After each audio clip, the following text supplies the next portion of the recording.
Hey everybody, I just wanted to come back and finish the discussion I started earlier today about how I've had a certain amount of dreams and visions that encouraged me to contact Believe. And let me see, what did I share in my last video? So I kind of shared some of the ones where like it's kind of interesting because like I saw the music video and I could see some of those correlations with some of those dreams,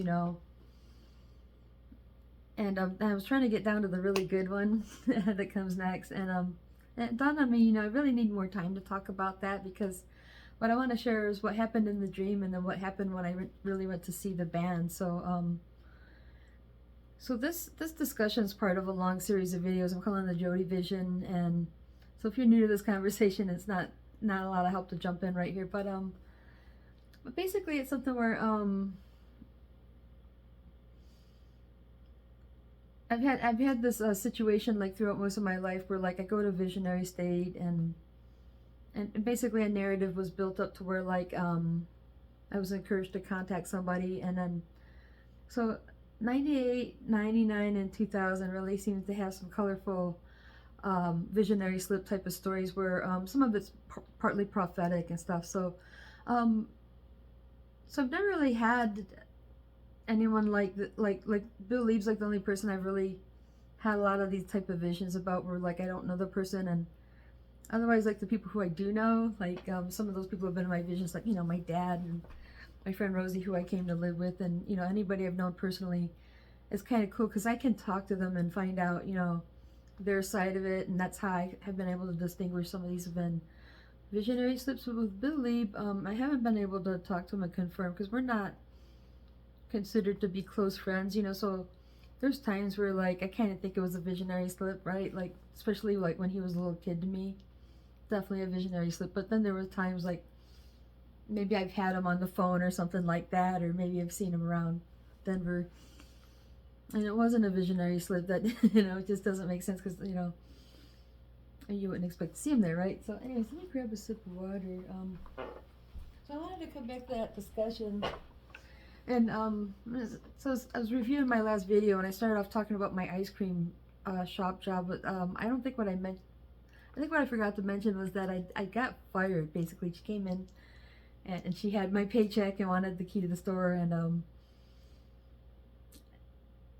and it had something to do with something I said on Facebook, and so that's why it's an interesting parallel that I'm in this part of my story, and and this is happening at work, and it's because I know a little more about narcissistic systems, and I feel like I don't tolerate them anymore, and so things were kind of like snowballing between us already. So like me saying something about her on Facebook, somebody kind of snitched on me to her, and so that was her ammunition to end our relationship, which was fine because I kind of felt like it was time to end our relationship anyway. So that's okay, because I really need time to finish what I'm doing here. And you know how they say get the heck out of Denver? It's like I have to get the heck into Denver, right? Anyways, it's kind of ironic because I kind of feel like the same thing is evolved, where like it's almost like I've been wanting to burn my bridges with Bill Lieb or something by talking about it online. So like, so maybe I've gone too far, and and there's no turning back. But so I feel like it's just to the point where like I don't really expect to ever really have anything to do with them, for that matter. So just bear in mind, when I share my stories, I guess I'm still curious why this has happened to me, because like I've always said, like it seems like I made friends with Rosie and all that stuff, but I don't understand why I can't be friends with Bill. I mean, anyways, let's get into it. The dream I had. So so the dream I had, okay, I guess I'll tell the dream first, and then I'll show you the pictures. Same ones as last time, but just in case, I need to. They help. Just in case they help. So anyways, I'm getting ready to go see Frontline Assembly. Like, so now it's like it's scheduled, and I've sent my letter, and I'm thinking, man, what's gonna happen when I go see these guys? I was really hoping on it, because like So if you know anything about me, like I moved to Denver hoping to get into music, and my dad's good friend Kelly, he's like a music producer and stuff, but he moved away, and then my relationship with the Kung Fu school, I was really disheartened with the master there. Like I realized, going to Kung Fu and doing that for a living, so there's some disheartening experiences, and I'm thinking, man, I really hope this thing with Bill Lieb works out. So it was kind of important to me at the time. Like I was really hoping that somehow Bill Lieb remembers me, or somehow we're gonna make friends, because I did kind of remember him for my vision. So it was really important to me, and it was on my mind a lot. And so I had this dream. Let's see if I can get it right. Okay, because I kind of think the dream started out like we were going into the record store where we're going to meet Bill Lieb, and it just seemed like there were so many people crowded around Bill Lieb. And I looked over and I saw Chris Peterson there. So like, I'd heard about Chris Peterson, but I'd never seen a picture of him or anything. And so in my dream, I think he looked pretty similar to, what he looks like. And he had like a button-up shirt with a collar, but it was plaid colored. And so when I met him, he did have a buttoned-up shirt, but it was probably like black, And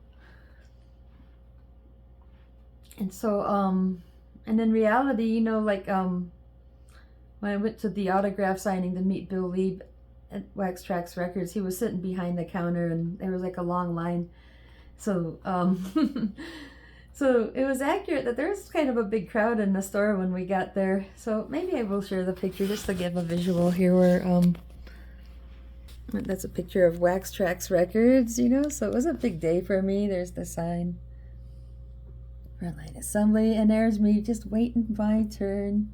You could see like the top of Bill Lieb and Chris Peterson's head, right? So maybe I can tell this dream and try to reflect on what happened in reality a little bit there. But I think it was interesting because somehow I just felt like Chris Peterson reminds me of Barney Fife a little bit. Just some of those similar features, like, I don't know, like his lips or his hairline or something, And with the plaid shirt on, I just felt like he had I felt like he was a farm person, like a rural person, and in reality, it turns out that he is somebody that grew up on a farm. So stuff like that's kind of interesting. And then, like, let's see what happened after the show. I'm kind of, it was like being down on Colfax Avenue, and sometimes in your dreams things reverse. So like, in reality, they were staying down at the Ramada Inn, and in my dream it seemed like I went down and someplace across the street about that level. So it was like I went to some building, and I didn't know what it was in my dream. I wasn't sure if I was walking into a bank or whatever. But in my dream, it just seemed like I was walking into this building and went into the lobby, and Chris Peterson was sitting there. He looked like an old man with a newspaper and a cup of coffee, and he's going, "I just want my peace and quiet." And then I was like, okay, and so I backed out and I started to leave, and I was coming out of the building. It seems like sometimes when you go to a doorway to a big building, along the side there might be, like a patch of dirt where they would normally put some plants and stuff, and it seemed like Bill Lieb was sitting up on something like that, and he was asleep as well. So I found him up there sleeping on that thing, just sitting there. And I had him by his jacket. It was almost like he probably had like the leather jacket or something. I can't remember exactly what he had on, but he had something that I actually had him by his clothes trying to wake him up. I'm like, "Come on, you have to wake up." I was kind of getting desperate. Like, "You have to wake up." And so I couldn't wake Bill up. And so I just kind of like put him over my shoulder, and I was carrying him. And so I'm walking down Colfax Avenue, and it's like a nice sunny day, and I can kind of see the sun in the late afternoon position in the sky. And I was walking past Miley's Laundry, and so in reality, like if you're walking down from the Ramada Inn, you have to walk past Miley's Laundry. And so in my dream, I'm carrying Bill over my shoulder, and so the Ramada Inn's not that far. Like, I don't know if it's about a block or two, and then you're in front of Smiley's, and all of a sudden it just clouded up and it snowed really fast, and it was like snow up to my butt, And And so I'm trying to hold Bill Leeb and walk in the snow, and he started slipping through his clothing, like, so maybe he had on a hoodie or something, like not necessarily the leather jacket. So like whatever he had on, it was like he was slipping through his clothes, and I just couldn't carry him anymore. And that was the end of the dream, and I just woke up really upset, like it was emotional, like, oh, I can't help him, And then in reality, we finally got to go to the autograph signing and the show and everything. So yeah, like I mentioned, going to the autograph signing, it was interesting seeing Chris Peterson. I'm not sure if I caught on immediately, but he definitely looked like the person in my dreams. So that was pretty interesting. So it's like, I can't really prove any of that, Like, it would have been cool if I could have, like, made a sketch of him or something. And, now Chris Peterson, before he left Frontline Assembly, he got, I think he kind of helped Jeremy Ankle to get involved with the band, but at the same time, I think Bill Leeb also used to go to the record store where Jeremy worked, so he kind of noticed. Maybe he had met Jeremy a number of times at the record store, and then Chris Peterson was working with his friend Jared at another job. So like, in a ways, like Chris Peterson kind of helped bring Jeremy into the band. But I was talking about a dream I had in my last video, where we were on that Jeep ride, and I wasn't sure who the person was driving, but they were taking us the wrong way. And I'm almost wondering if that was Jeremy now, because after Jeremy joined the band, I just didn't feel like, I liked him as an influence, like I don't know how much influence these people have, but I just felt like, he's taken the band in the wrong direction. So maybe that was symbolic of something I would think, my personal opinion of the band member that was going to join them later, because it was something where like I really wanted to join this band, and I just think if it was my choice, it wouldn't be this way or that way, or like I have my opinion. And to be honest, maybe me thinking that I could go join a band like Frontline Assembly and do anything for them could be totally delusional. So that's okay too. Like, I could be totally wrong, and Jeremy was way better off than I am as far as being ready to join a band and stuff. So I give him credit for that, and I think he was a nice person and stuff. But it's just that I've had the thought that, he was taking the band in the wrong direction, and that's where he fits in and stuff. But anyways, went to the show. Let's see, we went to the autograph signing, and when I met Bill Leeb, I told him I'd really like to talk to him, and he kind of joked about, like, well, why don't we have a party at your house? And it's like, well, I don't really have a very good place. I just have, like, a studio apartment. So I was just thinking, we can't really have a party there.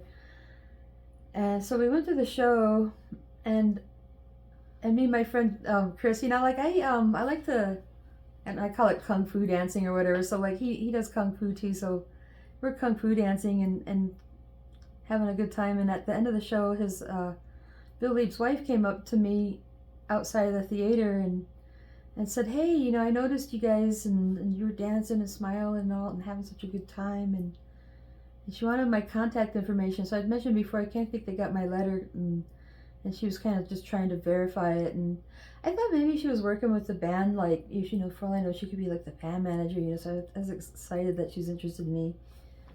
I had no idea what was going on, but I guess this is just going to be kind of the brief version, because I'm going to kind of talk about this a couple times, what happened here at this, at the after party. We all went to the Netherworld, and course, like, we're in the alley and kind of making our connections, and there's this dude yelling at me going, see you later, groupies, and I've seen this guy a couple different times. He's kind of a big guy with a mustache, and I almost think he's the same guy that ended up trying to punch me in the head years later, right? So it's kind of funny. So I spotted that guy there, and I'm gonna run into him later, and then Bill's going off with this guy from Fashion Nation. And I was like, hey, you guys mind if I hitch a ride? And it's like, oh, sorry, we don't have room. But, like, they totally had room. And then after they got over to the Netherworld, I went up to talk to Bill. And it almost seemed like he was ready to talk to me. But then somebody kind of wedged in between us and said something like, hey, whatever you do, don't let that psycho bitch take you home. And she turned out to be a representative from Network Records. Her name is Donna. And at the moment, like, I didn't know who she was, and like she's squeezing in, and like all I could think is like, oh no, this has to do with the guys from Fashion Nation, because I ended up losing my temper. Unfortunately, I've got a bad temper, and it gets me in trouble. And I lost my temper with him because I was trying to return some piercings that I couldn't make them work, and he was telling me you're not really supposed to buy stuff like that back. But I just thought he was disrespecting me, and I was just like, well, I'm sorry I bought them, and I just walked out of the store. Like, that's all I did. And I seen him later on, like, pointing me out to his friend Doug. And so when I saw that Doug was hanging out with Bill and Chris, and then I had somebody telling him, oh, watch out for this crazy person. I'm like, oh, fuck, those guys got me. So I really thought it was all them. Like, I was so mad at those guys for this. And then, like, so Bill got up and went away. And then I tried talking to him again, but then my friend Chris was there, and I just felt like maybe too many people are coming up to him, because, like, I'm trying to talk to Bill, and Chris is trying to talk to Bill, and his girlfriend's there, and then his wife comes in, and she whispered something in his ear, and I started going, hey, can we get your phone number? Like, she's trying to pretend to be a fan. I'm like, kind of confused, because I kind of thought she was probably with them, and I thought, well, maybe she's just trying to protect, Bill. Like, she's just, like, I could tell she was faking it. And so I invited her and Bill. I pointed out the window. I'm like, you see that? I live right up the street, and you guys can come over if you want, Because I just thought, well, maybe I should invite them together.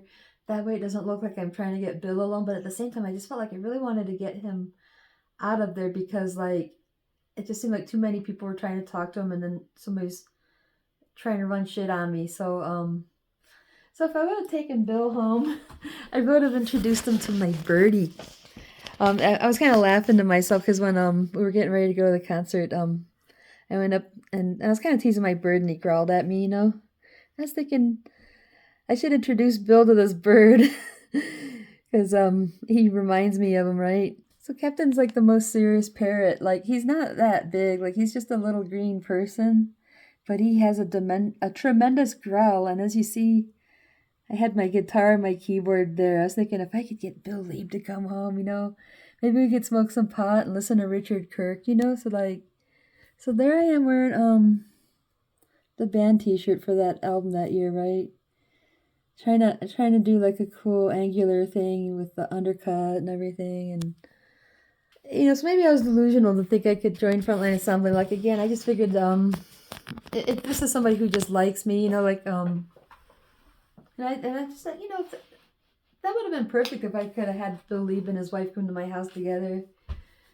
I would have been happy to meet whoever he's married to, because I just think, like, you got to be a cool person to want to meet Bill Lieb. So that's why, like, her not telling me, so I found out later it's because he's always wanted to appear to be single, and wanted to keep their relationship a secret.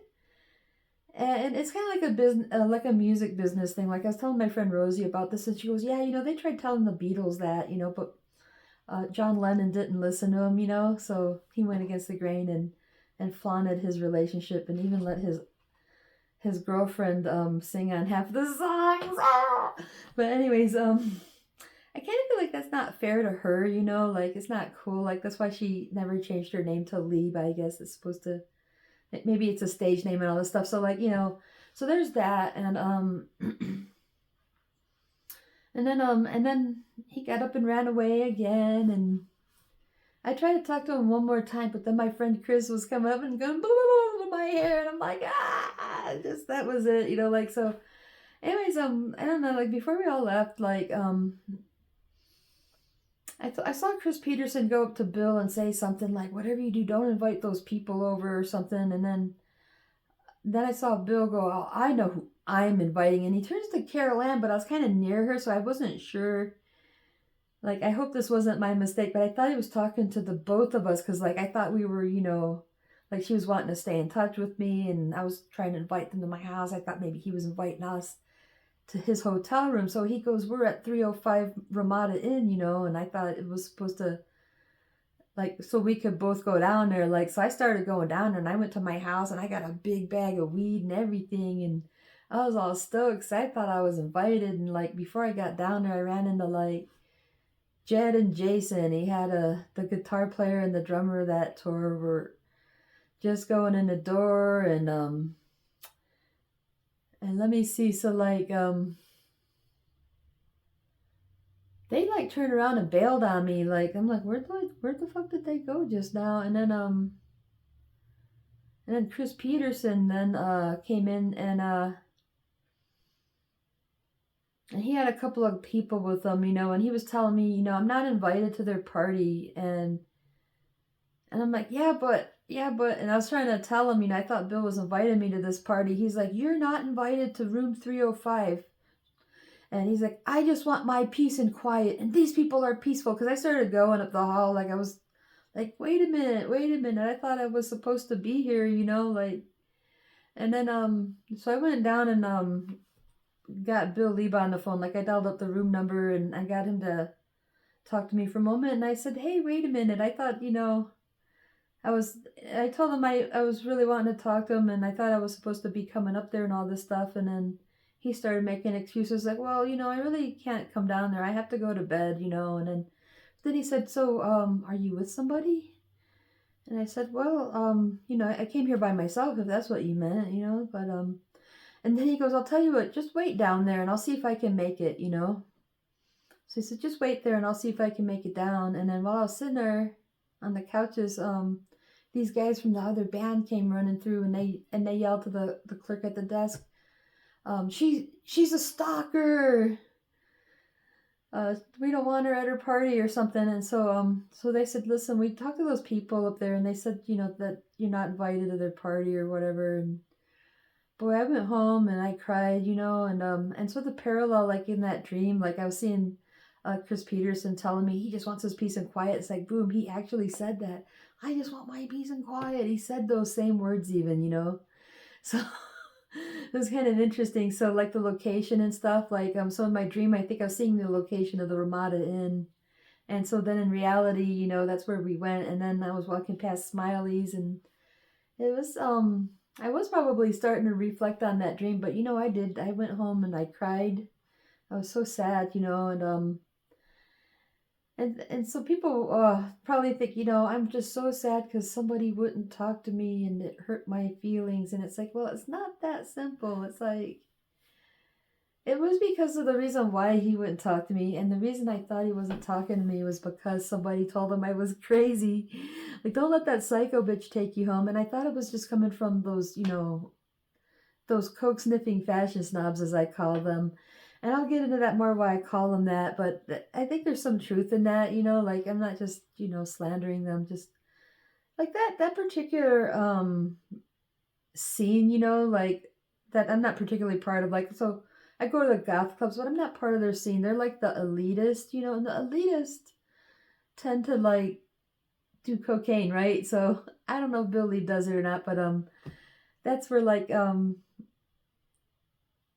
me getting angry and saying things that I don't really know, just things to hit back, because I just felt like when I started getting people that were like chewing me out and trying to make me feel bad, like I was kind of hitting back with the whole, Bill Lee's just a coke sniffing fascist stuff. So I was kind of wanting to burn those bridges, and now I kind of wish I didn't do that. And there's not necessarily any truth in that or whatever, but like it was just because my feelings were hurt, and I just wanted to hurt somebody's feelings back when I did that. And so there was like a total misunderstanding, and it took me years to understand that no, that woman that I thought might have been the band manager was actually Bill's wife, and she's the one that started this, what you call the smear campaign against me, and that's where like so going to see Frontline Assembly and going to that after party made me realize how much they are, that Bill Lee has a narcissistic system around him, and it's taken me years to understand, the nature of that, and so this is where my heart's broken, because I went to Colorado because I wanted to get into the music scene, and I just really didn't like what I was finding in Denver, and I had like high hopes for Frontline Assembly, and I go to see them, and it seemed like a pretty lousy, like the interaction was pretty lousy. Like the people aren't that cool, like you can't make friends with these people. And I really haven't made a lot of friends over Frontline Assembly with people that I think I've had good close friends, like right now, like I can't think of anyone. So like, I don't know. I mean, it's just, I just feel like it's misleading. Like, hey, Jody, you should write this person. This is your soulmate, and you go meet him. And it's like, now, he never said he thought I was crazy, but it just seemed like he was agreeing with somebody who said that I'm crazy. Like, so he was going along with their advice, and so that's why I'm saying, like, Billy's never, like, told me, Jody, I think you're crazy and you need to do this and that. Like, he's never been the one to chew me out. But when I see him, he seems to be on the same side as other people. Like, I think his wife is, like, one of the biggest advocates for, him not talking to me for the reason that I'm too crazy, right? So, and I think that's funny because it's like, I always say Bill Lieb is such a crazy old electronic executioner. Like, he seems like a really scary,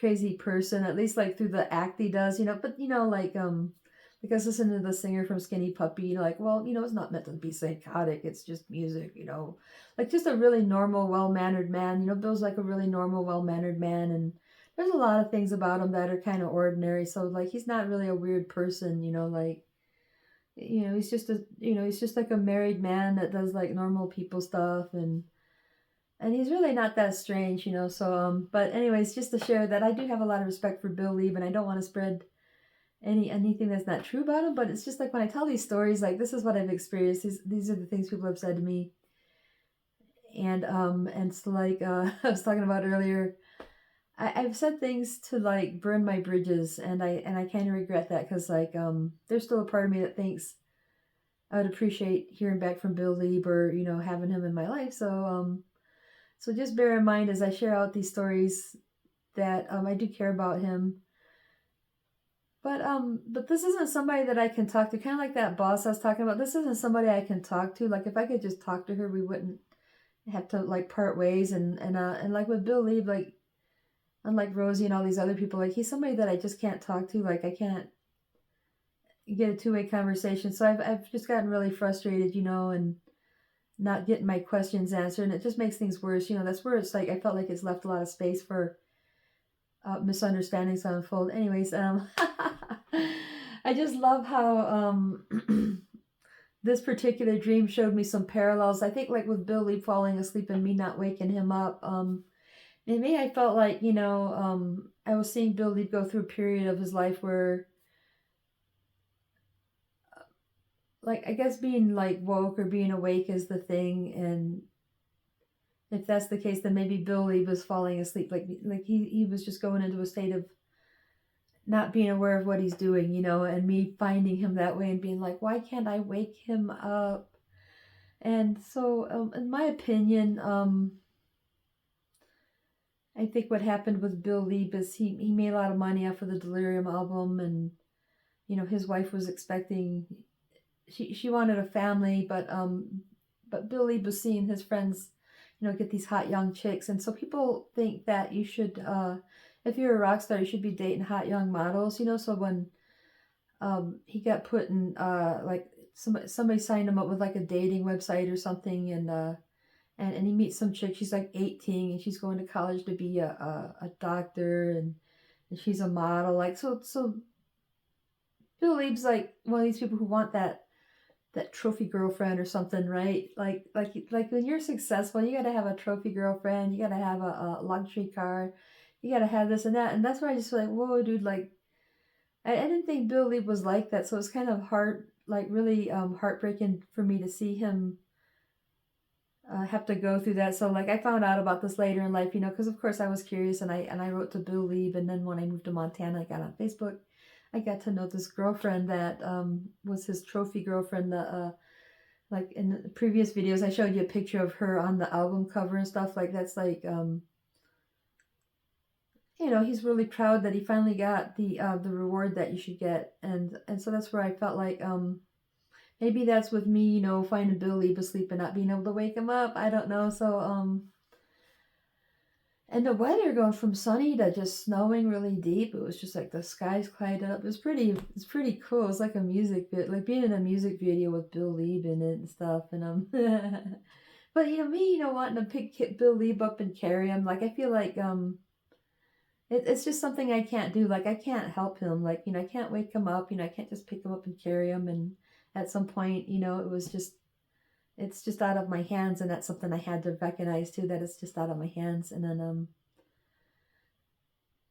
So in a ways, as an artist, thinking, man, I've been procrastinating or just not able to put together my music project. What the fuck am I gonna do? It seems like some of the best music is coming from people like Bill Lieb and people in his age group, and since then, just nobody's ever outdone it. And I just feel like I could never outdo it. And at the same time, I gotta recognize, well, I don't really need to outdo it, and I need to figure out what my own direction is and stuff like that. So like, but he'll always be in my heart. When if I was able to get there and I'm making music and I'm doing this, like he'll always be in my heart. So but I think I had to recognize like what the state is of things. What's the state of our music scene? Like where's things really going? And so I think by the time I met Bill Lieb, it just seemed like it was all too late. That's how I felt, like it was all too late, and it was too late for the music scene. Like it's too late for anything like industrial music, and it's too late to be involved with Bill Lieb. And so now Bill Lieb has outlived Richard Kirk and other people that, like if you can make it past 70, it's like a mean feat. It just seems like they're getting cancer and all this different stuff, and I'm really hoping that I guess it doesn't matter. Like I kind of hope Bill lives longer than most of these other people, but like, but guess what good does that do me if I don't get to know him personally? So other than like, I just hope he's enjoying his life and that he gets to live as long as he hopes, that type of thing. So like, so my little joke was that Bill Lieb is still alive because he's so industrial strength. Ha! At any rate, let me see what I just kind of want to wrap this up, make sure I'm not leaving anything out here. But I'm going to come back to the subject of, going to see Frontline Assembly. It just seemed like, that was a really heavy thing. Like, I just feel like I'm leaving something out because meeting Frontline Assembly on that tour was very, it was just very impactful to me, and it wasn't really meant to be. It was just because a lot of the stuff was like lining me up for it. So it's like really not Bill's fault. Like I think he just generally, he tries to avoid, letting people just talk to him and stuff. He tries to keep a professional distance from people and keep his conversations minimal and stuff. So, so in that sense, it's not anything personal. The only reason I would take it personal is that he's moving away from me after someone's telling him crazy, And then at the same time, his wife is probably on his ass because there were other women who were interested in him, and they may have had a number of problems because it only really took a few years before their relationship started to crumble. So I just kind of think I met him when he was just kind of going through like a phase of indulgence or something like that, and so just like if there's ever any time that me and him were meant to meet each other, it certainly wasn't that time. So that's okay, and I shouldn't regret it so much. The only thing I can regret is I sure wish that everything was right and we could have made friends. But since things weren't right, it's like, oh, that's okay. Maybe someday when things are right, we can try again. So anyways, you guys have a good night, and I'll talk to you next time.